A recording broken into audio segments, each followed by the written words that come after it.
It's kind of wild to think about, but some of the most fundamental parts of our modern world, like writing, laws, even the idea of a 60-second minute, were all figured out over 5,000 years ago. So today, we're going to journey back to the cradle of civilization itself to explore the incredible culture that started it all, Mesopotamia. All right, so here's our roadmap. We'll kick things off with the geography, the fertile land that made everything possible. Then we'll meet the brilliant Sumerians and their world-changing inventions. From there, we'll watch the first empire's rise, break down Hammurabi's famous legal code, and trace that epic cycle of conquest to see what legacies from this ancient world are still with us today. So first, let's set the scene. You can't really talk about any great ancient civilization without starting with the land, right?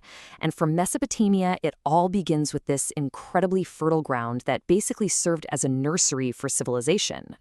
The name itself, Mesopotamia, tells you pretty much the whole story. It's just Greek for the land between two rivers.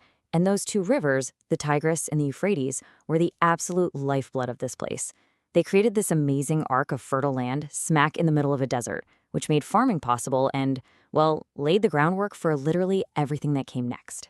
Okay, so now let's talk about the people who first figured out how to harness the power of this land, the Sumerians. And I'm telling you, these weren't just some early farmers. These were absolute game changers who came up with stuff we still use every single day. So get this, around 3500 BC, the Sumerians did something that nobody had ever done before. They stopped wandering and built the world's very first cities, like the legendary city of Ur. This was a massive deal. It wasn't just a new place to crash. It was a total rethink of how humans could live together, creating these buzzing hubs for trade, religion, and government. And here's where their genius really shines. Can you even imagine a world without writing?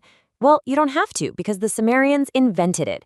It was called cuneiform, this cool-looking wedge-shaped script they pressed into wet clay tablets. All of a sudden, for the first time ever, people could record their history, their laws, their business deals. It completely changed communication forever. And they didn't stop there. As if inventing cities and writing wasn't enough, the Sumerians also gave us the plow, which totally revolutionized agriculture, and the wheel, which, come on, it fundamentally changed transportation and trade forever. These weren't just tiny tweaks, these were gigantic leaps for all of humanity. But whenever you get cities and wealth and progress, another human invention is usually right around the corner. Conquest. So let's look at how all these independent cities eventually gave way to the world's very first empire. For more than 1,000 years, the Sumerians were doing great, living in their own separate city-states. But that all changed. A new, super ambitious leader named Sargon of Akkad came on the scene. And this guy didn't just want one city, he wanted all of them.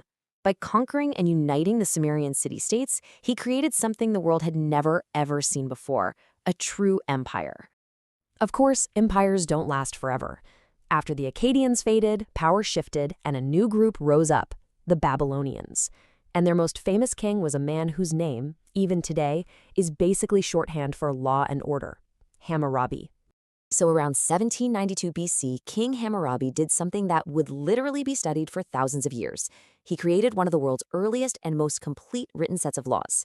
It wasn't just a few rules, it was a comprehensive code with 282 specific laws. And here's what made it so powerful. Hammurabi didn't just write these laws down and hide them away. No, he had all 282 of them carved into a giant stone pillar for everyone to see. This was public knowledge, supposedly handed down from the sun god himself. It covered everything, family life, business, crime, and it was built on a principle we all still know, an eye for an eye. Hammurabi's empire was mighty, for sure, but it wasn't built to last forever. His story is really just one piece of a much bigger and often pretty brutal pattern of rise and fall, of conquest and collapse that just kept repeating itself in Mesopotamia for centuries. And this cycle just kept on spinning. After Hammurabi's time, the Babylonians were conquered by the Hittites. Then, the incredibly fearsome Assyrians rose up and dominated pretty much everyone. But even they couldn't hold power forever.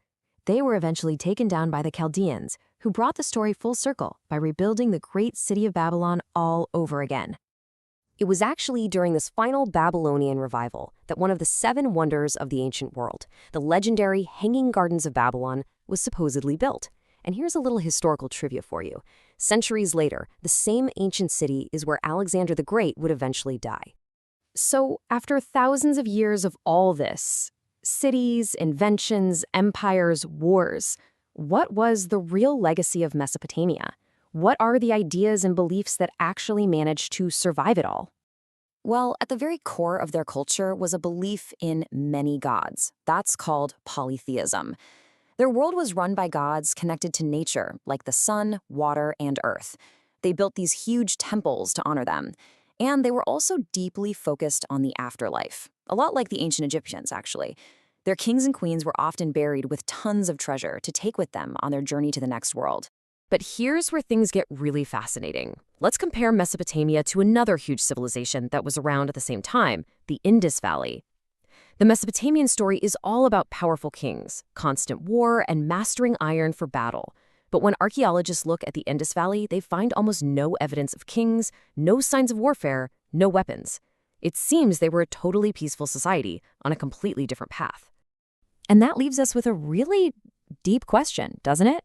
One path, the Mesopotamian way, was filled with conflict, but it gave us empires, writing, and the rule of law.